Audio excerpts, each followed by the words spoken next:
우리는 하나님 나라 관점에서 복음을 이해하는 시간을 갖고 있습니다. 오늘은 교회 마지막 시간입니다.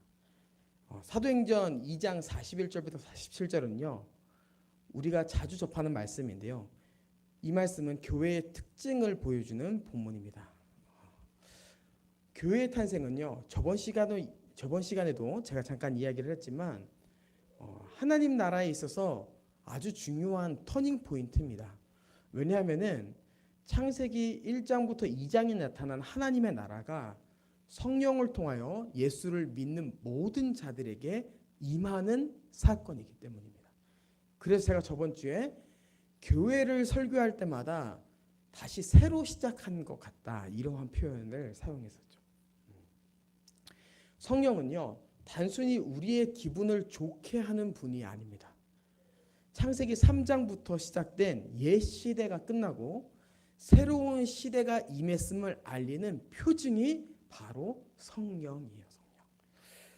성령. 제가 예전에 성천에 대해서 설교를 하면서 이런 말씀을 나누었습니다.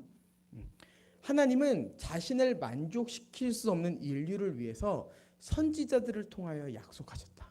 그것이 바로 에스겔 36장 26절인데 또 새 영을 너희 속에 두고 새 마음을 너희에게 주되 너희 곧은 마음을 제거하고 부드러운 마음을 줄 것이며 또 내 영을 너희 속에 두어 너희로 내 율례를 행하게 하리니 너희가 내 규례를 지켜 행할지라. 내가 너희 조상들에게 준 땅에서 너희를 거주하면서 내 백성이 되고 나는 너의 하나님이 되리라 라고 하는 말씀을 나눴었습니다. 그 말씀 안에서 우리는 성찬식은 이 예수 그리스도와 하나님이 맺은 새 언약을 우리가 참여하는 예식이다 이렇게 얘기했죠. 그래서 성찬식은요 우리가 그 새 언약 가운데 들어가게 된 예식이라고 한다면은 오늘 본문의 배경인 오순절 성령 강림은 그 예수 그리스도의 새 언약이 성취되어서 이제 예수 그리스도 안에 있는 모든 자들이 새 시대 안에 들어가 하나님 나라를 누릴 수 있게 되었다라고 보여주는 사건이 바로 사도행전 2장인 거예요. 2장. 그리고 이 사건을 시작으로 바로 교회가 탄생된 것이죠. 여러분 교회는요 절대로 하나님의 나라가 아닙니다. 교회가 하나님 나라라고 하기에는 아직 미완성적인 부분이 있습니다. 하지만 교회는요 하나님 나라의 현시로서 하나님 나라를 미리 볼 수 있는 곳이다라는 그 부분은 우리가 확실히 잡고 가야 돼요. 저는 교회에 대해 알게 된 지 얼마 안 됐습니다.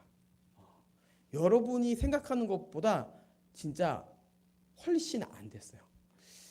저는 어렸을 때부터 교회를 다녔지만 교회가 무엇인지 알지 못했고 교회로 살아간다는 것에 대해 이해하지 못했습니다.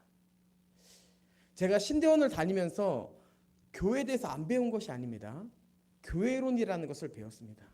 하지만 교회로 살아간다는 것에 대해 배웠어도 이해하지 못했어요. 저는 교회를 알기 전까지는요 개인주의적인 신앙생활을 하였습니다. 교회는 내가 봉사해야 하는 곳이야. 교회는 내가 좋아하는 사람들이 모여있는 곳이야. 하지만 이 교회 하는 사람이 나와 한 몸이다? 그건 잘 모르겠어. 내가 세상 안에서 열심히 살아가면 되지. 교회 안에서 교회로 살아간다는 게 뭐야? 이것이 저의 마음이었어요. 그래서 저한테요 이렇게 오후 예배 찬양 인도를 하면서 두 집사님께 싱어를 부탁한다는 것은요 굉장히 낯선 일이에요. 낯선 일. 왜냐하면요 저는 교회를 이해하기 전에 은사에 대한 사용도 잘 이해하지 못했고 오히려 집사님에게 이런 싱어를 부탁하는 것이 두 분에게 짐을 지어준다라고 생각했기 때문이에요. 교회라고 하는 것은 함께 만들어가는 것인데 안 시키는 것이 그 상대방을 배려하는 것처럼 생각했던 거예요. 이 교회는 주님이 다스리는 곳인데 하나하나 맡기지 않는 것이 아름다운 사랑이라고 착각했던 것, 이것이 바로 교회를 이해하기 전에 저의 모습이었습니다. 하지만 그럼에도 저는 말씀을 통해서 하나님의 은혜를 경험했고요. 기도를 통해 하나님과 교제도 했습니다. 교회를 사랑하지는 못했지만요. 저는 주님의 충만한 은혜를 경험했었어요. 저는 저의 이러한 삶이 교회를 알지 못하는 대부분의 성도들의 삶이라고 생각합니다. 많은 사람들이요. 예전에 저처럼 교회를 부담스러워합니다. 그리고 한 몸이라는 인식이 없습니다. 공동체적인 삶보다는요. 개인 경건으로 신앙생활을 채워가고 있습니다. 하지만 그 안에서 하나님의 은혜는 있는 거죠. 제가 교회를 몰랐음에도 하나님의 은혜를 경험했던 것처럼. 그런데 저는 여러분에게 이런 이야기를 하고 싶어요. 교회를 몰랐지만 하나님의 은혜를 충만히 경험하고 있는 것과 하나님이 우리에게 주시고자 했던 그 하나님의 나라를 충만히 누리는 것은 별개의 문제다라고 이야기하고 싶습니다.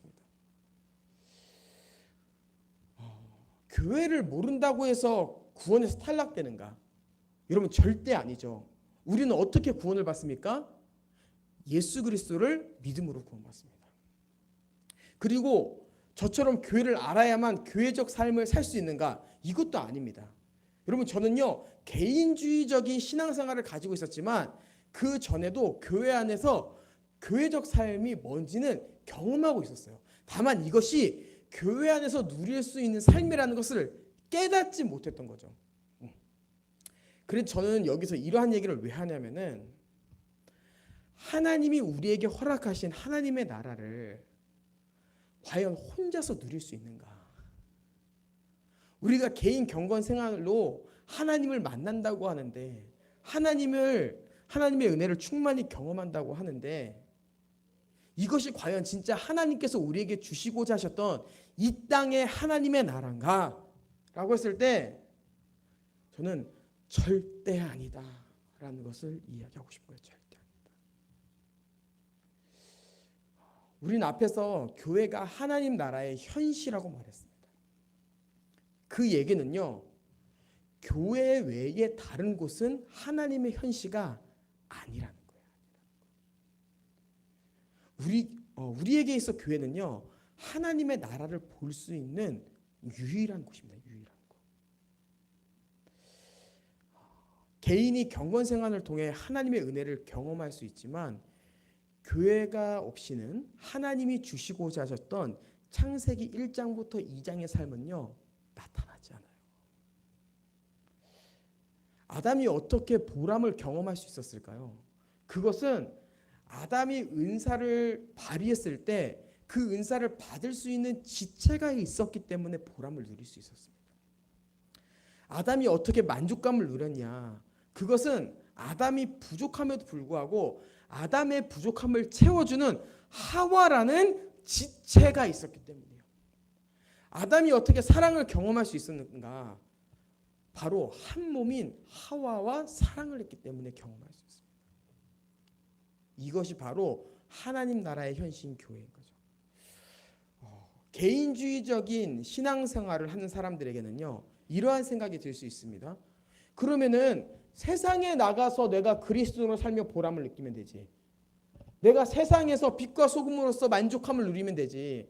내가 세상 속에서 빛과 소금으로 사랑을 하면 되지라고 생각할 수 있습니다.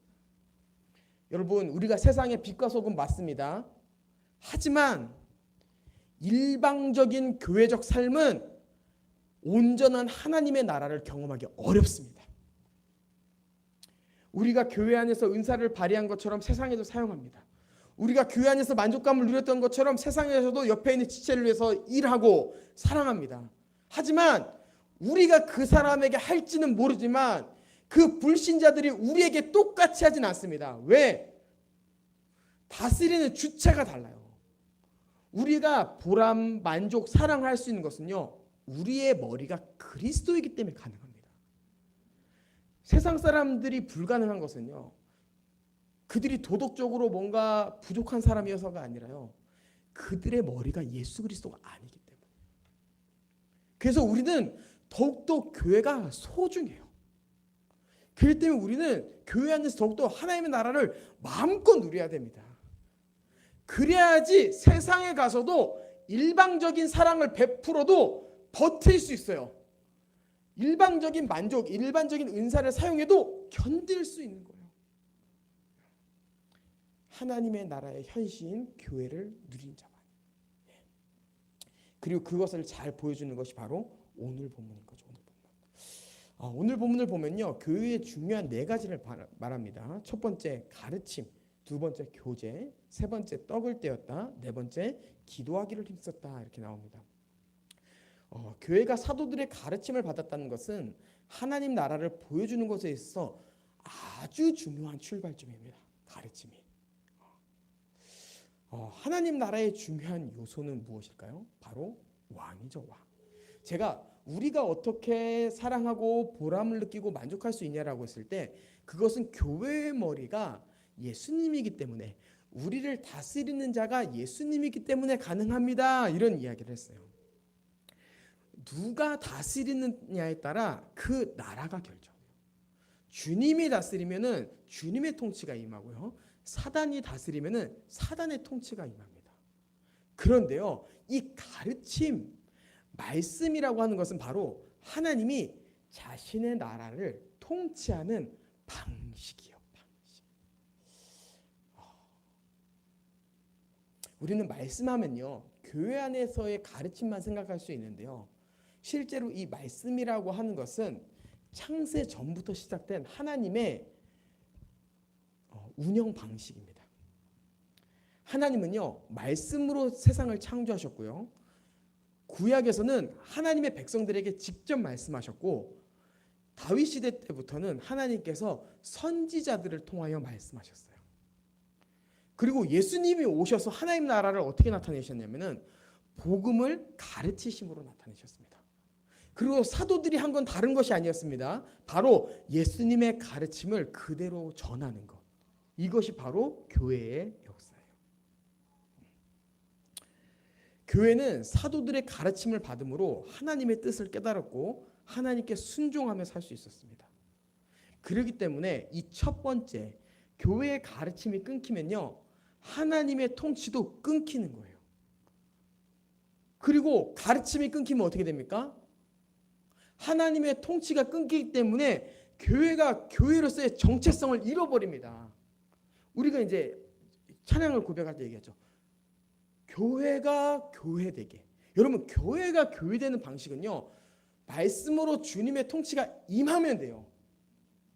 이게 바로 주님의 통치를 받아야 되는 교회의 참된 모습인 거죠. 그렇기 때문에 우리가 이 가르침을 중요하게 생각하기 때문에 예배를 사모하는 것입니다. 이 부분은요, 교회 안에서 그러면 찬양 시간은 중요하지 않습니까? 기도 시간이 안 중요하다는 얘기입니까? 여러분, 이런 차원의 얘기가 아닙니다. 찬양, 기도 다 중요합니다. 근데 예배 안에서 우리가 말씀을 사모한다는 것은 이제 설교자 한 사람을 통해서 사람의 말이 아닌 내가 하나님의 다스림을 받고 싶습니다라고 하는 신앙의 표현이라고 하는 거예요. 그래서요, 교회 안에서는요, 목사가 자신의 위치를 깨닫고 말씀을 잘 전하려고 하는 것이 굉장히 중요하고요, 성도들은 그 목사님이 전하는 말씀을 사람의 말이 아닌 하나님의 말씀으로 받아 그 말씀을 순종하여 건강한 교회로 세워가려고 하는 것, 이것이 너무나 중요합니다. 그리고 이 가르침이 올바로 선포되었을 때 뒤에 세 가지 특징도 자연스럽게 따라오는 거예요. 왜냐? 말씀이 뒤에 세 가지를 말하고 있기 때문에.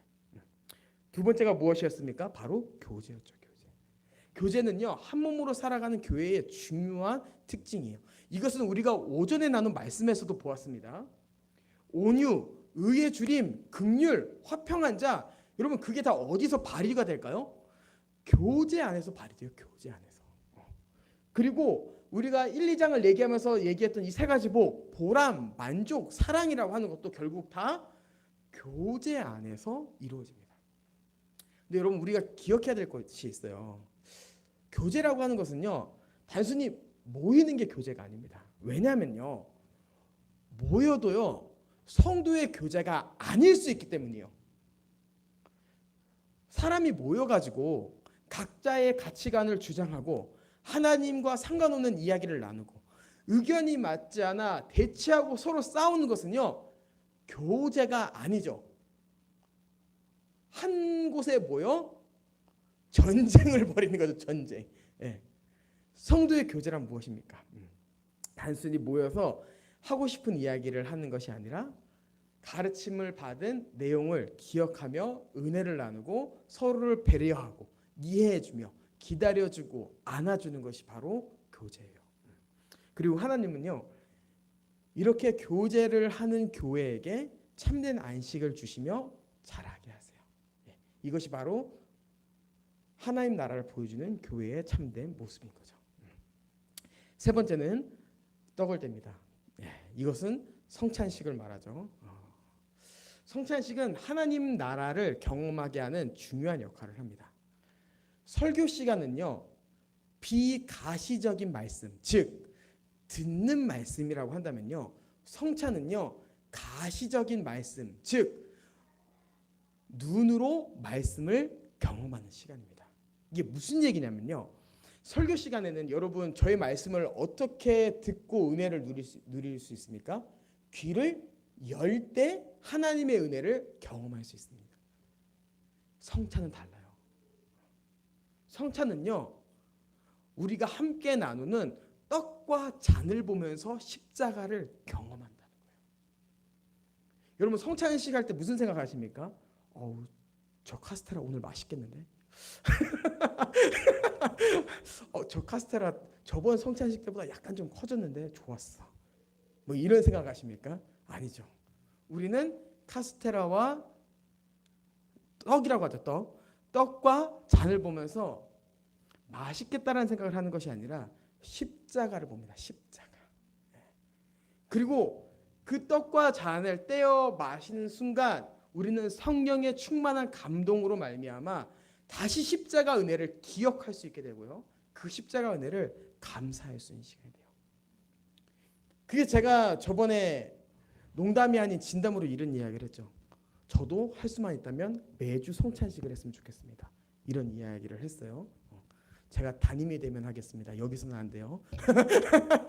자, 그 다음에 네 번째, 기도에 힘씁니다. 뭔가 오늘 첫째, 둘째가 굉장히 많이 나왔어요. 오전에는 8번째까지 나왔죠. 오후 예배는 4번째까지 나오면 네 번째, 기도하기를 힘쓰는 거. 이것도 하나님 나라 현신 교회의 참된 모습인 거죠. 기도는요 예수 그리스도의 이름으로 말미암아 하나님의 통치를 경험하는 시간입니다. 기도는요 내 뜻을 하나님께 이야기하는 시간이 아니에요. 우리가 고백을 하지만 결국에 그 기도라고 하는 것은 우리의 뜻을 하나님께 맞추는 시간입니다. 그래서 기도하기 전에는요 나의 생각과 나의 뜻이 너무 강했는데 기도를 하면 할수록 점점 어떻게 돼요? 주님, 내가 주장했던 것들 포기하고 주님 뜻대로 살겠습니다. 이게 바로 기도거든요. 교회는요 기도를 할수록 점점 이 교회 방향성이 주님을 향해 갑니다. 그래서 교회는요 기도해야 돼요. 기도가 없이는요 방향을 잃어버릴 수가 있어요. 그래서 초대교회 사람들은요 계속해서 기도했어요. 집에서 기도했고요. 그리고 또한 그 사람들에게는 아직 유대교적 배경이 있었기 때문에, 유대교적 신앙은 없지만 그 살아온 배경이 있었기 때문에 성전에 가서 기도하기를 힘썼습니다. 이것이 바로 예수 그리스도의 피를 의지하며 살아가는 성도의 마땅한 모습이며 교회가 해야 될 사명인 거죠. 그리고 이것을 함으로 말미암아 결국에는 교회가 하나님의 나라가 충만해지는 거예요. 여러분 우리가 이 네 가지를 잘 감당했으면 좋겠습니다. 담임 목사님하고 저는요 잘 가르치면 되고요. 또한 우리는 함께 모였을 때 교제하기 힘쓰면 되고, 떡을 떼는 시간에는 십자가에만 집중하면 되고, 그리고 함께 기도하면 됩니다. 그때 하나님께서 말씀을 전하시는 직분자에게 은혜를 허락하시고, 교회를 돌보는 직분자들에게 은혜를 허락하시고, 또한 은사를 가진 지체들에게 힘을 주셔서 이 교회를 든든하게 세우실 것입니다. 예. 말씀으로 든든해져서 하나님 나라를 경험하는 우리 모두가 되길 주님의 이름으로 축복합니다.